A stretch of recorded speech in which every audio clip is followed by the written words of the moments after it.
Mr. Seah Kian Peng, if you'd like to take both your cards together.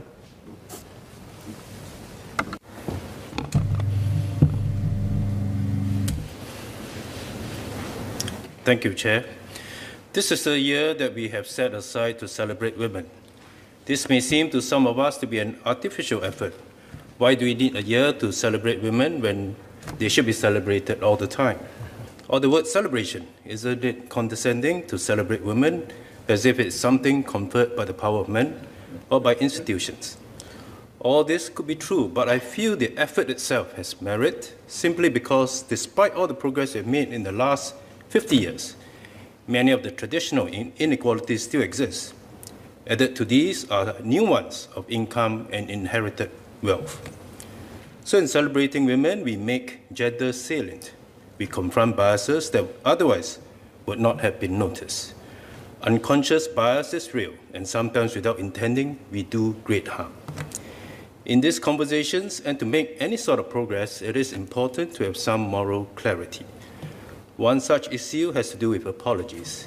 It is important to note that when one apologizes for a misstep, not just in relation on such gender biases, but in general, we should not hide behind misunderstood intentions. Neither should we call on the person whom we offended to be gracious and forgiving about the matter. It is time we recognize that the lack of malicious intent offers no shield, no defense against the harm that is done. Indeed, it is the very nature of unconscious bias that is unintentional. So when we apologize, we should certainly make the intentions behind our acts known. But we should also recognize that this is the start and not the end of the matter. Women play many important roles in Singapore. They are mothers, caregivers, workers, and members of our society. And I'm encouraged that the conversations on Singapore women's development is focused on addressing the issues that women face at home, in schools, workplaces, and the community in real life. What are some of the issues which have been frequently raised by Singaporeans in the SG conversation? In this effort, we must ensure that the interests of all women are represented.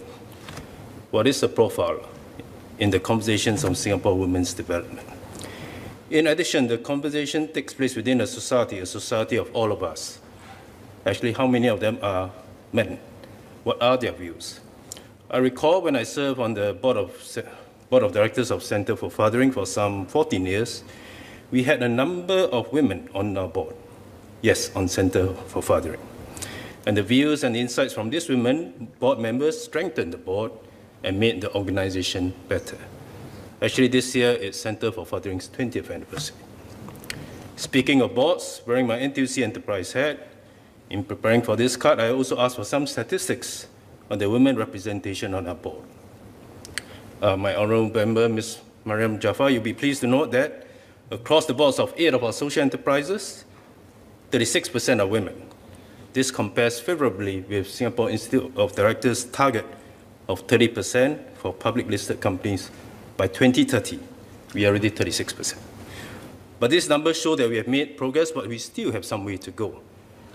And again, amongst the leadership team at NTUC, the group of enterprises, 50% are women.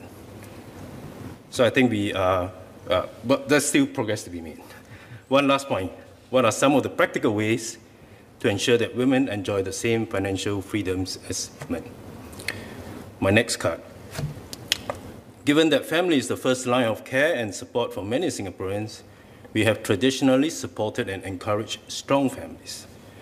The implicit normative bias is this: our old mindset that preservation of families is inherently good. The MSF handbook, for example, states that, and I quote, "The guide introduces readers to intensive family preservation in the Singapore context. This guide offers good practices and intervention strategies. Readers will uncover knowledge and skills to preserve families and protect children and young persons," unquote. The protection of young children is key and unequivocal, but I wonder if we need the moral overtones of intensive preservation. Can we be more neutral between preservation and creation, between status quo and change? Can we make a start, at least, in according equal respect to the choice between staying in a marriage and leaving it? In saying this, I do not mean to undermine our commitment to strong families. Rather, I would like to say that strong families can take different forms. Some strong families lie within marriages, others are not, and we ought to make provisions for both. In so doing, I would like to ask what is the ministry doing to help strengthen family and couple relations? In cases where it is not possible to save the marriage, how can we mitigate the negative impact of divorce on children? And in cases where risk factors for divorce are observed earlier, how can we provide better support earlier? Last, given what I've said about the need for neutrality in choices, but also respecting the need for strong families, how can we together forge a strong narrative in line with the larger Singapore identity? Thank you, Chair.